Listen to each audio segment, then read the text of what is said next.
They say you don't become a witch. That it's just one day you wake up and realize that's what you've always been. The one that doesn't always fit in. The one that likes the woods, the sun and sky, cats, owls, and the moon. The one who stays up late reading books, playing role-playing games, and learning the names of the stars. The one that likes to wear black eyeliner, capes. And then you realize, oh, that's what I am. I'm a witch.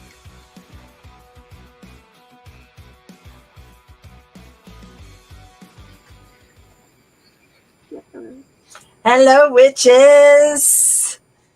Hello. I'm a witch. Are you a witch? I am such a witch. Every time I watch that, I'm like, yes, I'm a witch. Welcome to the Seeker Show. I am Belladonna, LaVeau, and this is the lovely lady Lola Stardust. Hello. I apologize for looking very tired. We had our first annual Yule Ball last night, and we were up late dancing the night away. And so I'm a little tired today. Oh, that sounds awesome. That sounds awesome. Well, I had COVID, so all of my Yule parties were canceled. That's right. How are you feeling? Yeah, I feel like I'm very excited to talk to you, and then I should turn my phone down. I feel still a little foggy headed, but I never really got any respiratory thing, knock on wood. Yeah. I just had fever and chills real bad. Oh. Yeah, but like they gave me the medicine and it kicked it right out of me. So Oh, good. Well, good. I'm glad you made it. I'm glad we're here and all the things we get to talk about. Did you know at our Yule first annual Yule Ball last night, it was put on by Northwest Pagan Fest, the fundraiser for our big pagan festival that we do over here. We had about 80 to 100 people show up. That's awesome. That's exciting. Awesome. I'm so glad that's a huge crowd for you guys, isn't it? We are pagans are coming out. They Spokane pagans are like, we need this. It's pretty awesome. That's fantastic. Yeah. Well, we are registering for Spring Mysteries right now, and we're having the same kind of surge. The room block is almost all used up. It's really hard to get extra nights, so you gotta let me know if you're trying to register and get a room reserved and there's not nights for you, because I can get them. But yeah, we're selling out of the room block really fast. Oh my goodness. So that's an exciting problem to have, Lola. I know. Isn't that exciting when you like, it's sad for people who don't get to go, but like the tickets for the Yule Ball sold out and there was people like, we can go. And I was like, this is a great problem to have. That's a great problem to have. Well, this year we've got the bigger ballroom, because last year we had the whole other side of the conference room and it was barely enough room for everybody. Like it was full. Yeah. And so we need more room. We got the bigger ballroom this year. It's going to be really exciting. We've already almost sold the room block out. But the good news is we'll just add more rooms to the room block. Right. Yeah. Which ends up being more amenities for the festival. So that's good. Yeah, that's good. Awesome. Yeah, I'm excited. Springmysteriesfestival.com. No, it's just springmysteries.com. Yep. Just springmysteries.com. If you register by December 31st, you get $100 off your ticket. You're registered, aren't you, Lola? Not yet. You got to get that girl registered. I know. Listen, so here's the cool trick, though, Lola. If you put you have to put a minimum of $50 down. If you put the $50 down, you save the rate. Oh, okay. Yeah, so go ahead and put the down payment on there. And it's just 50? Yeah, it's $50 down per person. But geez, like you can pay it out over time. Yep. Awesome. Yeah. So cool, do that. Yeah. I'm excited to talk about today's topics. Yes, the first one is lucid dreaming. Ooh. Look at that. Ooh. I'm doing my little thing. Yeah. So I have an interesting thing to talk about with this card. I was really excited that this card came up because I have had a recurring dream. Oh, And yeah. I didn't really realize I had a recurring dream until here recently. But I just had it a couple nights ago, and I might have even told you about it before, Lola. It is, I live in the downstairs or the front of this house. Now, I know that you and I both fancy ourselves really great dream interpreters, so that's why I'm really excited to talk to you about this, because I've got a lot of different theories going on. Okay. I live in the downstairs or the front of the house, and the back or the upstairs, more now than before. It's upstairs. It used to be the back of the house, but now it's like the upstairs is haunted with ghosts. That I get in there and I start looking at all the rooms, and I'm like, oh my God, this is everything we need to have room for everybody that wants to live here, and for everybody when they come to Sabbath and Moon. Like, it's just enough room for everything that we need. And then the ghosts will run me out of the room. And one time when we were in Second Life way back in the day, right? I had that dream, and all of the ghosts were in like the library with us. And I was standing in the big foyer of the castle, and they were in that big round castle. And everybody was in there, and the ghosts were in there, and everybody was happy, and they were studying and reading books and all of this kind of stuff. But then every other time I go up the stairs and into this room, hallway, and everything's all dilapidated and run down. Okay. And I'll get a few rooms in, and I'll be all excited, and then the ghosts will scare me out of the room. The thing about it is, though, is I'm not really afraid of ghosts. I will get rid of ghosts, right? Yeah. I don't know why I would be afraid of ghosts in my dream. But the last one, I was like, there's just ghosts up there. I'm not even going to bother to look. I know there are ghosts up there. And Dusty was letting this kid run around, and it was going to climb the stairs where the ghosts were. And I was like, don't let the kid climb the stairs. You know, there's ghosts up there, and there's a hole in the floor. And then it gets away from Dusty, and it climbs the stairs, and it falls through the hole. And I think it's going to like go under the basement, and we'll have lost it forever. But then I noticed that it's stuck.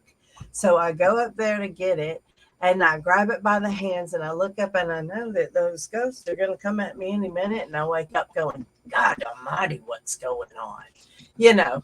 Interesting. There are so many things in that dream Right? that are giving me chills right now, because one, I have similar reoccurring dreams about a house with an upper level that's haunted and I can't go up there, or a basement where all my dead animals are, and all the ghosts are there, and I can only go to the top of the stairs and of the basement and say hi to the animals. But if I go down there, I will become a ghost. So I have Wow. yeah. Wow. So, but the one with the upstairs, I have a reoccurring dream about a house that has an upstairs that everyone knows is haunted.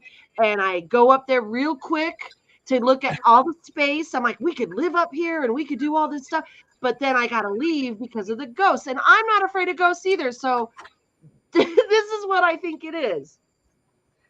I think it represents something that we are not accessing quite we're blocking something in our brain or our body, and we're not completely letting go and accessing that part of our brain, which is weird because we do know how to do that.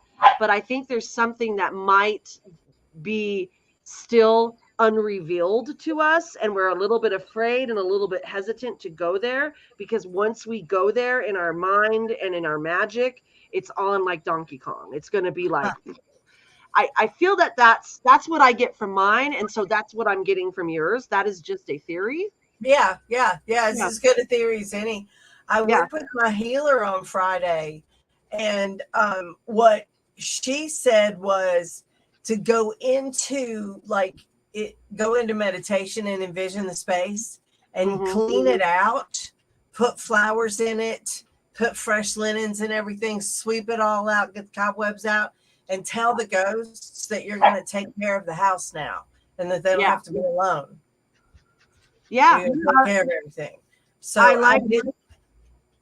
I like what Isadora typed in our private chat. She says she's getting something like the ghosts are representing those voices that we don't want to hear, like criticizers. Could be that too. Could be. But I don't know. I kind of like it when people tell me where they see me screwing up because I like to improve, you know. But I don't know. It's possible. It's possible. I think it's about accessing something that because we're not afraid of it, but we know it's powerful. So yes.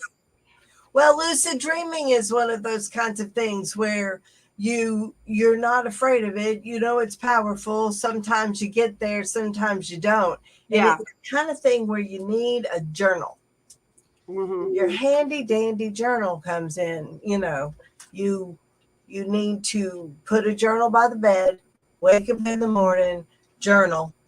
And then before you go to bed, you write down, this is what I'm going to dream about tonight.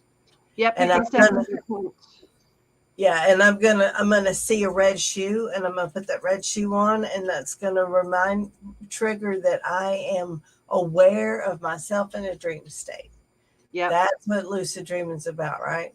Yeah, and when you realize you're lucid dreaming, so you realize you're like, okay, I am dreaming, and then you start to do what you do. That's where you have that ability to put the flowers in the room and sweep it up and stuff like that. And it's so therapeutic. It's powerful. We can practice in our dreams, in our lucid dreaming. I've done that. I have written beautiful musical creations in my dreams, like songs or poems, and just keep going and going, which is kind of difficult to do because if you try to write in a dream, it kind of melts away and you can't really read it.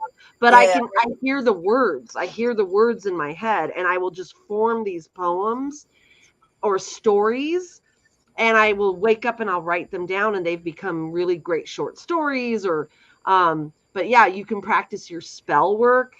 It gets you really in touch with intent. It's magic.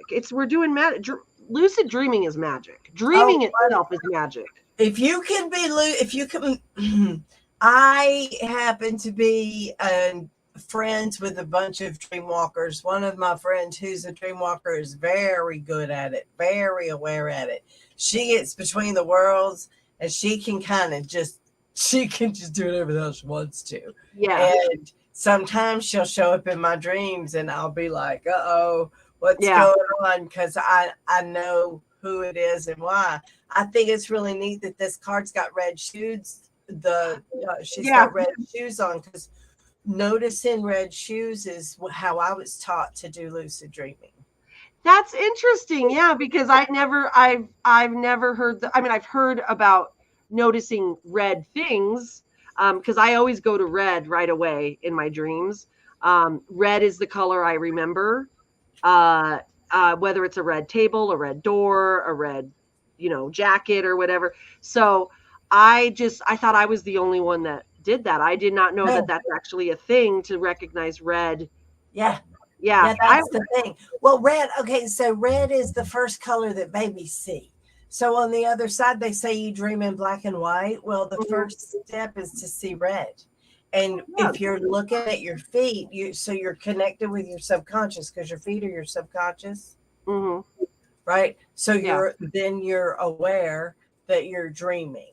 That's the whole thing. You got to get to it, and it's just practice, you guys. Like, you got to practice it over and over again. Tonight, when I go to sleep, I'm gonna dream about red shoes, and then I'm gonna realize that I am dreaming, and I'll be awake in my dream and be able to do magic. That's so when I do dream workshops, I used to do a lot of dream workshops, and I do want to start doing them again because I miss doing them. I took this last year off of doing dream workshops because I just had a lot going on. But one of the things that I tell people is, if you can do things and it's really simple exercises, but if you can just remind, hey, Poppy, stop it. If you can just remind yourself in your waking time that, oh, I'm awake, by just like touching your hand, and it's a weird little exercise, but if you do that, and touch the things, poke your hand, right? Put your finger like this, and you're like, oh yeah, I'm awake. I'm awake. When you go into your dream, you're going to want to do that, and your finger will go right through your hand, and that's how you go, oh no, I'm not awake. And that's another way to trigger, I am lucid dreaming. I am dreaming right now. Physical things that you do, reading. Am I awake? Yeah. Am I awake right now? Yeah. Yep. And you remind yourself through the day. And it's so funny because I would have people come to my workshops and say, I don't dream. And I'm like, no, everybody dreams. You just don't remember your dreams. But you get the cynics, right? They're like, well, I don't dream. And I, blah, blah, blah, blah, blah. And I'm like, well, then why are you at a dream workshop? But they will say, I will tell them to do these simple exercises through the day. And then they will come back to me a week later and they said, I had a dream and I remembered it. And I'm like, oh, look at that. Yeah. Now, people tell me that I come into their dreams all the time. And I don't remember. Yeah, I don't remember it. But that doesn't mean it doesn't happen. Just means that I'm not remembering it. I've dreamt about, oh, puppy, I'm so sorry. Yeah, that's why she's barking.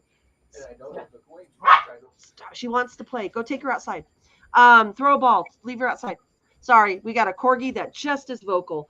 I forgot. Play loose on a corgi. You have you've been in a lot of my dreams. It's really weird because I know if you're experienced in dream walking, you can recognize a dream walker, and you can then just recognize that, oh, that's not really them. That is representing something, because usually people represent something, but if it's really them dream walking, I have a really good way of recognizing. And I've known that you have visited me in my dreams. I'm like, what is Bella doing? Mayday, Will Robinson. Turn left. Oh my God. Well, we got Sam. I might be saying it wrong. Same 4. If I'm saying your name wrong, I'm so sorry. It's Magiara. That's one of my new students. She says she sometimes pinches herself in her dreams. Yeah. And then Brenna said she learned how to lucid dream by saying, am I dreaming? Am I dreaming? By turning her hands over and over. That's how we learned how to do it. Yep. It's the hands, the physical touch is a really good way to start. Yeah. And am I dreaming is probably better than am I awake, because if you ask am I awake, you might wake up. Oh yeah. And that's another thing. Some people will realize they're dreaming and they get so excited that they instantly go out of the dream. They instantly go back. You know what I'm saying? Then they lose control of the dream because you get so excited. So I always tell people, if you realize you are lucid dreaming, if you're like, oh, I'm dreaming, don't go because then people are like, I want to fly, or and then you jolt yourself awake and then you miss the dream. I always say, take baby steps. Just do something fun, kind of jump up and see if it's light, or look and say, I think I want, a glass of water, and it'll appear. Start with baby steps before you start running and, flying and floating and all the things. Give your brain that time to adjust, because we do get excited and we'll snap ourselves out of that lucid dream.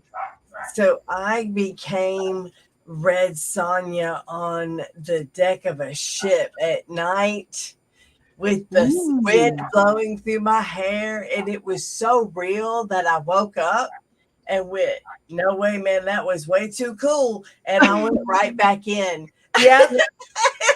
Yep. Isn't that fun? I love that. I love going right back into my dream, and it's just so fun. Yes. So Brenna says Dusty usually comes in when she's doing something she's not supposed to be doing. That's usually when Dusty comes into my dreams too. He'll be like, Bella, that's not okay. You have to deal with that. And then he'll go get rid of whatever's lurking in the shadows that I'm ignoring. And then John says that he rarely dreams. You do dream, John. You just don't remember the dreams. If you want to remember your dreams, you can pick my brain or Bella's brain, and we would be happy to help you remember your dreams. Because that's a.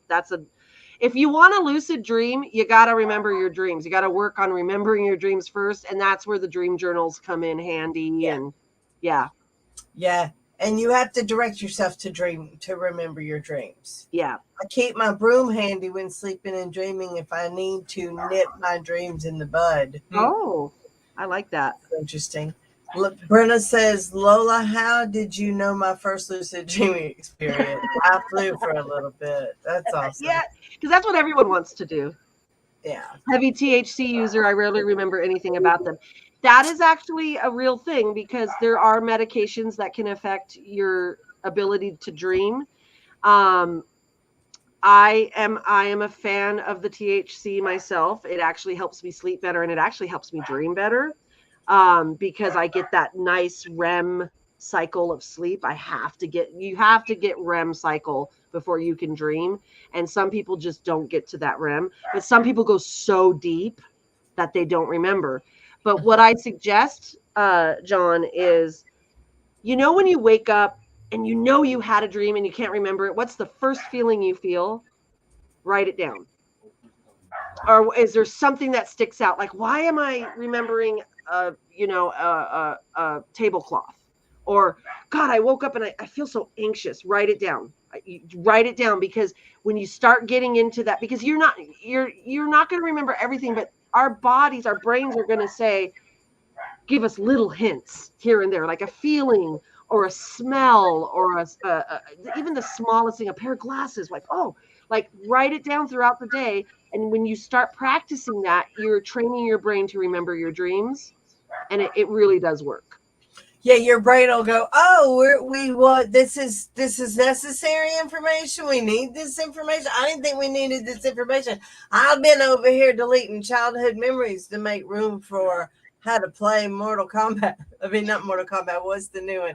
But, your brain's only got so much room. And yeah. Oh, God.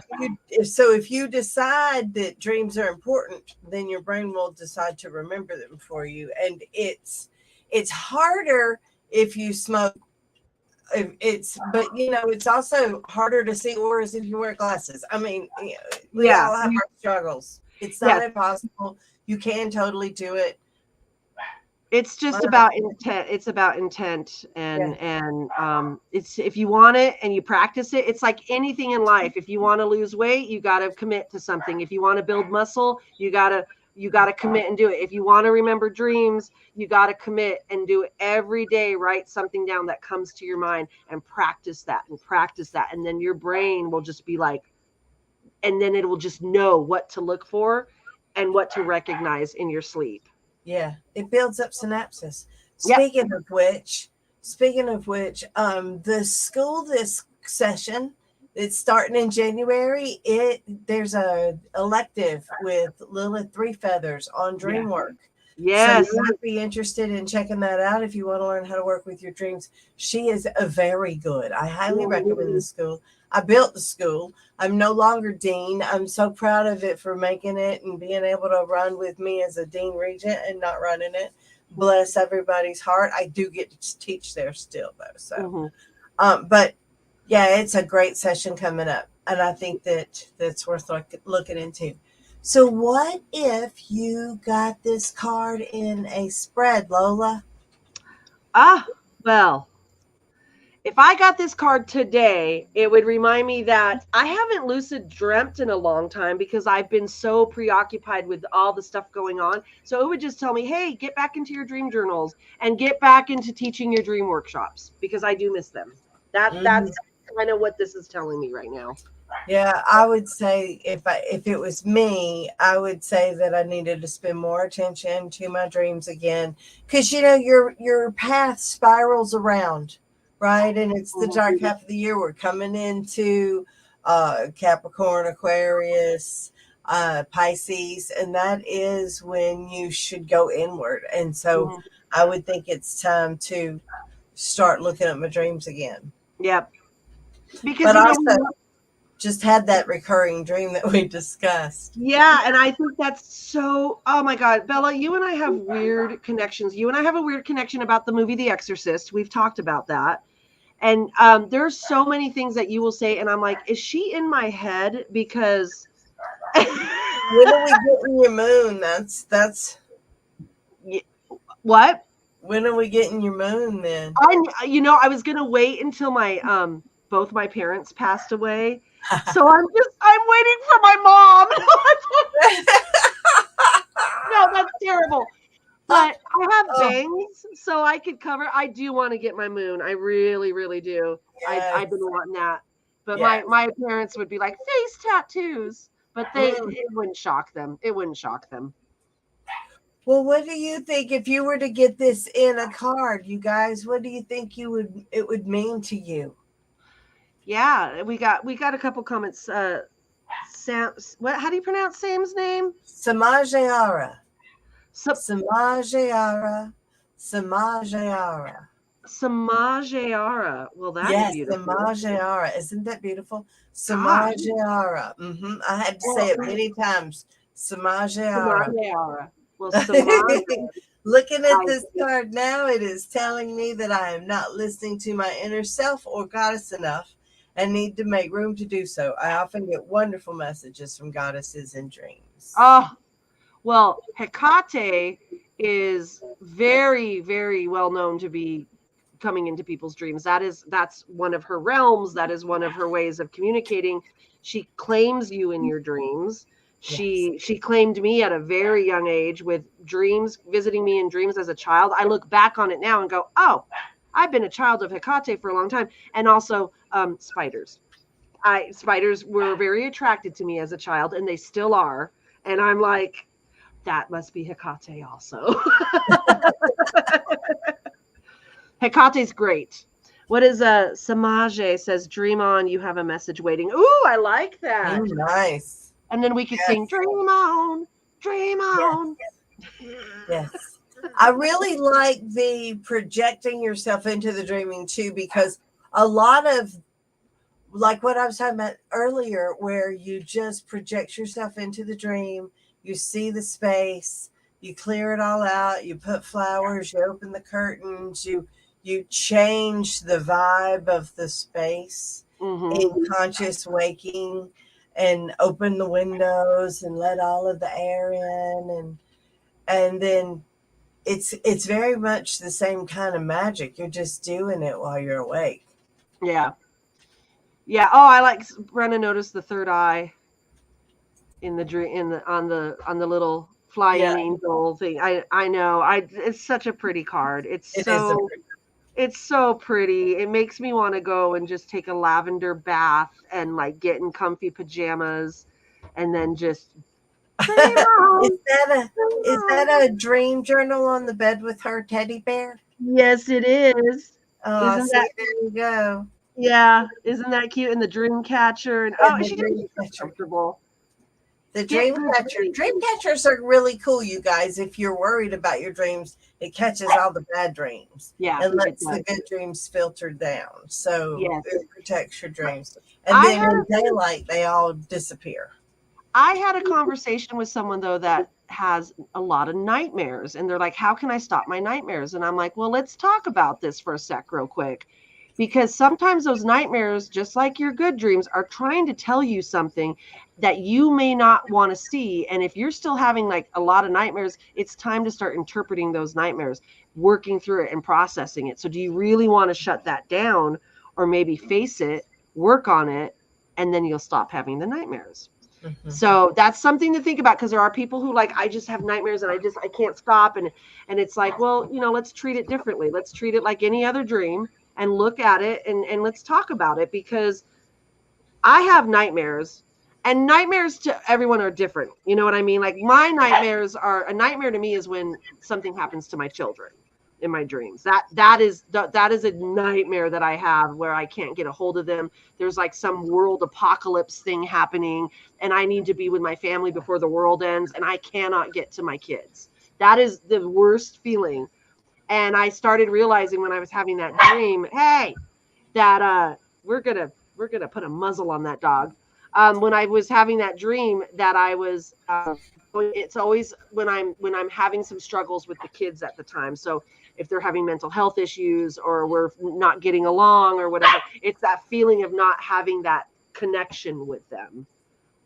Yeah, I remember having apocalyptic dreams, and then there was the scene that I was seeing was at the solar eclipse, and we were all at the solar eclipse, and everything turned red and nighttime, and it was all, really intense. And then the pandemic came, and all of this stuff happened, and I was like, oh, there was. But I don't have those dreams anymore. I'm very, very, very optimistic about the future. I'm super excited about all of the great things that are happening for pagans. I mean, not necessarily in the world in general, but for what we're trying to do in making the world a better place. I'm really excited about. I made a speech yesterday, or a toast at the Yule Ball, and I said the pagans are gonna rule the world because we're just coming out in full force. Pagan Renaissance. Say it with me. Pagan Renaissance. Woohoo! So excited. So we go to the next. Yeah, let's go to the next card. Let me get it up on the screen. Where is my screen? That was coined by LaVeau, just in case anybody needs to know. I'm going to give her credit 2 more times, and then I'm never giving her credit again. No kidding. I'm going to give her credit until I run out of give her credit. I am so sorry about our dog. She is just being naughty as F. Okay, here we go. It is, come on. She's a fairy pulling her hair. What? She's a fairy pulling her hair, trying to take her over to the other side. I know, because they're the steeds of the they're the fae steeds, right? Yeah, they say fairies ride corgis. I'm like, of course they do. Give her a sugar cookie. Divination. My divination is never too far from me because I am a professional psychic. I have a bunch of cards here, all my cards, and us witches love our divination. Well, people are going to want the way that witches make money historically is through fortune telling and divination, reading cards and stuff like that. I mean, that's our profession. And occasionally you'll get to do some potion or work, make a candle for somebody and stuff like that. But for the most part, we don't really do that part. It's divination. Now, I was talking to someone about when I read tarot cards for people, and any kind of divination we do, a lot of it is, yes, there's gifts from Goddess, but a lot of it is also reading people's energy, feeling the energy, being very observant and being able to just read people really well and what they're giving. Because honestly, I feel like sometimes I don't need the cards. I can just sit across from someone and just tell like what's happening and what's going on. They don't even have to say a whole lot. But the cards or the runes or whatever you're using is a nice focal point for us to speak that language that the gods are trying to speak to us. It's they're telling us this, but we could just sit across from someone and be like, okay, you're having some relationship issues. Yeah. You're very tense. You're, before they even say anything, so, but I love the divination tools. They are very pretty and they look nice. Yes, I do too. And they're fun. It's fun. They're, you get to see how it all works. I really feel like it's important for people to learn to have those kinds of tools. Yes, once you get to be a professional, you're in tune with your guides, and your guides tell you what you need to know. I love my spirit guides. They tell me so much awesome stuff, things about readings, but also just things around my regular environment, and being able to connect with them. Those divination tools are the way that you open up those doors to form those relationships so that you don't need the tool anymore.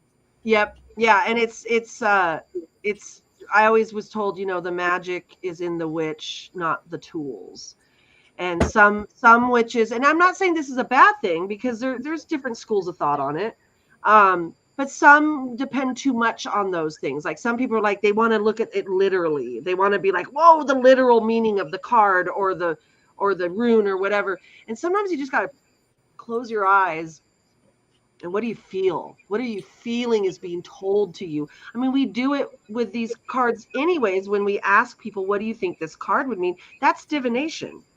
That's part of the cards appealing to you now, because the part of the card that was appealing to me was the cup. I could hardly see the rest of the things for that cup jumping out at me. So, but maybe for you, it's the little dangly bob or the tarot card with the hand. Yeah. Maybe it's the black crystal ball in the corner. Everybody's going to see something different, and that is part of it. Because to me, it's it's the Bible of witchcraft. It's a magical book that continues to change pages and move around based on what you need out of it. Right? Yeah. So what's your favorite? I mean, I know you do tarot, but what besides tarot, because tarot seems to be most everyone's favorite form of divination. Do you have another way that you like to do divination, Bella? Well, I mean, I think that tarot almost died out, and so I'm really excited that it's made such a comeback. People were like, oh, it's so hard to memorize 78 cards. I'm like, no, there's a lot more to memorize in witchcraft than 78 cards. Right. I also like astrology. I really like runes. Those three things are probably my go-to. Yeah. I like runic fortnights. I'm the queen of the wheel, I like the year stuff. Yeah, I obviously I like my tarot, but I like I used to be really good at runes. It's really weird when you're talking about information our brain can only hold so much. So when I was taking Gavin Bones' rune class at the school. Yeah, he's incredible. Oh my gosh. I retained so much of that. I was writing in the runic alphabet. I knew it by heart. I was looking, I mean, it was just boom, boom, boom. And for about, I'd say a few months after that, I was just like, oh my God, it makes sense and blah, blah, blah. And then I started learning more things and studying more things. And all of that information went out, but I think I passed it to my husband because he is so good at runes. And I'm like, well, there it went. Like it's his thing. I'm like, that's what it went, because I'm like, this used to be so easy for me. I would just know how to do it. And now I'm like, and I have to ask my husband. Yeah, Brenda says she likes oracle decks and pulling oracle cards to see what messages she's missing from Goddess. Yeah, I like that too. Yeah, oracle cards are awesome. You can do divination with. We have some coven members that actually do rock readings or crystal readings, where you can what is it called? I can't remember. There's an actual name for it. Arithmancy? Are you sure? I thought it was like geomancy or something. Anyway, but she looks at the shapes of the rocks. Like, hand me that obsidian, honey. This is a really good one to do on. Like, this is a big piece of obsidian. But if you would hand this obsidian, and you could see that there's a dip in it, right? And she just read it and be like, yeah, you're gonna be up, but there's something coming up, and it's gonna, it's almost like reading palms. She would look at the lines in the rock, and it was really, really cool. I'd never had that kind of reading done, but she was just reading actual rocks and looking at and then just feeling it intuitively too, the energy from it. And yeah, it was pretty cool. I thought that was awesome. Fire scrying. Yeah, my husband said fire scrying, reading flames. It goes on and on, bones and coins and just whatever. You can read ashes, you can read money, you can read whatever you decide you can read, Oh yeah.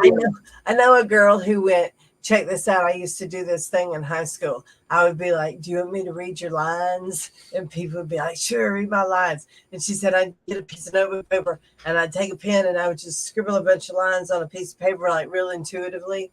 and then I would look at them and talk about what they meant. And so she said, and it worked. It was really cool. Oh, that's kind of cool. Yeah, so when you don't have formal tools, you can make stuff up. Just like Lola said, you don't need the tool. The magic comes out of you, and a witch alone will still find a way to make magic. I like what Brenna says. Read the way milk spills on the floor. There you go. Yeah. I've always been intrigued by bone readings, and since I accidentally got a free one once, Kayla Kirby. Yeah. Did you get a reading from the Bone Woman? She's awesome. There's a woman called the Bone Woman. Atalanta, I think is her name. She's known to be the Bone Woman. She's pretty cool. I've been on her show a couple of times. Yes. Oh, cool. Yeah. Yeah. Well, So oh, go ahead. I was just going to say, I love the concept of throwing dice or throwing bones or throwing runes, because it just, wherever it lands, it's so, it reminds me of like back alleys, like in New Orleans, where they were throwing bones or the chicken bones or whatever. And they would and everyone thought it was scary and all voodoo. And I'm like, oh no, I love that. I love that concept of just taking something and throwing it and going, okay, this is what's going to happen, or this is where you're at. So yeah. Or you have all of these different, if you've seen some of the practitioners where they've got a key and a rock and just a bunch of different kinds of things in a bag, and they'll just like dump it out at you. Yeah. Where everything goes means something. Yeah, that's kind of cool. I like that too. I think that the sky's the limit when it comes to divination, and you just really have to keep your mind open and remember that it's all about suspending your disbelief anyway. Hey, let me ask you a question. Last week or the week before, this is kind of divination. It's body divination, or what it means. I kept hitting my right elbow on things. Wasn't funny, was it? No, it wasn't. And it was like in one day I hit this elbow, I'm like 5 or 6 times. That's that's your humerus bone. That's Mercury. That's communication. So that would tell me that I would need to be more aware of my impact on my surroundings. That whole elbowing your way in. Yeah. Sometimes we don't notice that we're like, we're just being us, and maybe some person is more sensitive, or like when. Your energy can sometimes be off. My energy has been off recently. I speak from experience because I've just been sick, right? And people are more emotionally vulnerable when they're sick. Mm-hmm. I seem to be more edgy as well.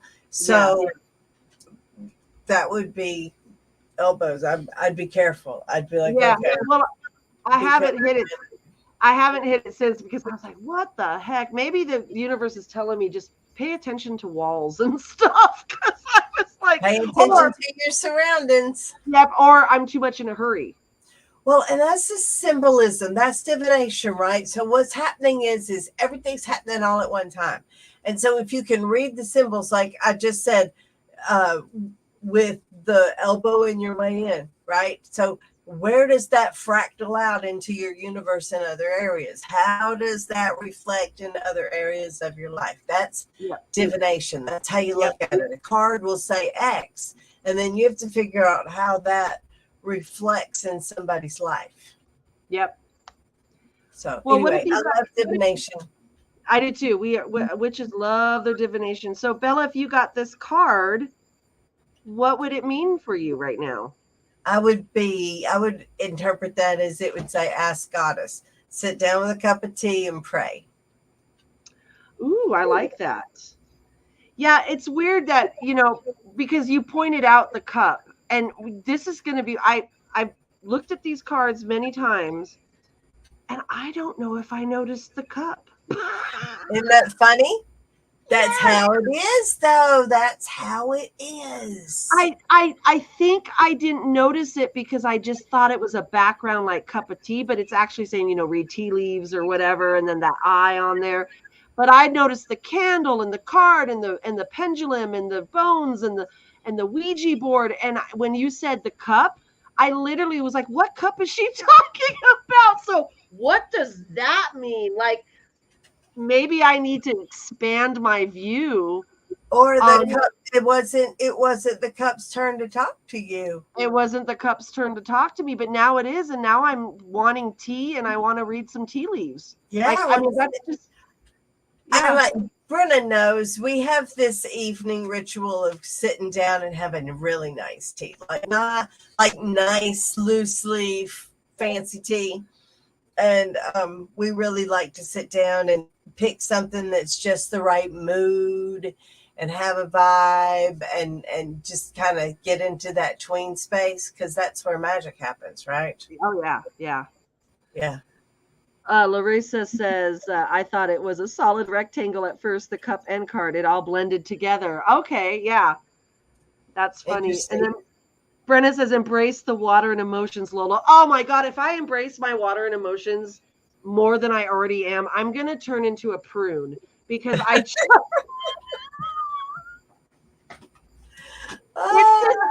It's this dark time of year where I'm like, I cry a lot during this time of year. It's also our first holidays without my dad, so there's been some tears and stuff. So, but yeah, sorry. Yeah, don't forget your sad light. My sad light sitting right there. Yes, yeah, I know. It looks like I'm bathed in the glow of the sun. I am. Yeah, I need that, because it's this time of year. So yeah, if I embrace them anymore, Brenna, seriously, I'm gonna be a raisin the next time you see me. I'm just gonna be all like puckered up and. What appeals to you guys? What do you see in this card? Tell us. Have you done a lot of work with while they're typing? Pendulum work. I forget how much I love working with pendulums. I don't work with pendulums because I can control them too easily. But you know what? That's what I do, and I have to do that. I can control them too easily, so I don't. But I think they're pretty, and I like to hang them in front of the windows so that the sunlight will go through them. You know. Yeah, they're aesthetically pleasing. I've had this really interesting experience this year, Lola, with getting to hold the Pythia and the divination from the Pythia. And a lot of people are like, oh man, the Pythia. The Pythia is the Oracle of Delphi. So it's a human person. And at Spring Mysteries, we get to be vessels of entities. We're not just acting, we're holding the spirits of these deities or human characters. And the Pythia is a lot of people over time, right? Yeah. Well, I don't know, Lola, but whoever my Pythia is, she has herself together. She likes to get up early. She's very organized. My desk is clean. I don't know how that happened. She is awesome. And that's one of the things about divination we do in witchcraft is we divine through invocation. Yeah. Right? We learn about things through invocation, which is a really cool way of worship. So have you when someone else is holding a pendulum, I control what direction it goes when someone else is holding it. Yeah. Is that what you're talking about? Yeah. You can hold it. Because obviously I can control my own pendulum if I really wanted to, but you can let it just sit on the shelf and make them all go together, Lola, and not touch any of them. Well, when someone else is holding a pendulum, I will sit in my brain and my mind, and I'm like, it needs to go in a circle, and I won't say it out loud, and then it starts going in a circle, and I started realizing that when my husband was working with a pendulum and I'm looking at it and I'm going, it's going to do circles. It's doing circles. And it started doing circles. I'm like, holy crap. Okay. It's going to go straight up and down on his head. And I told him, I said, either we're connected or I'm controlling this pendulum that is moving. So. Or you know what the pendulum's going to do because you can see the energy of the pendulum, because that's also part of it. Like if you're, first of all, Lola Road.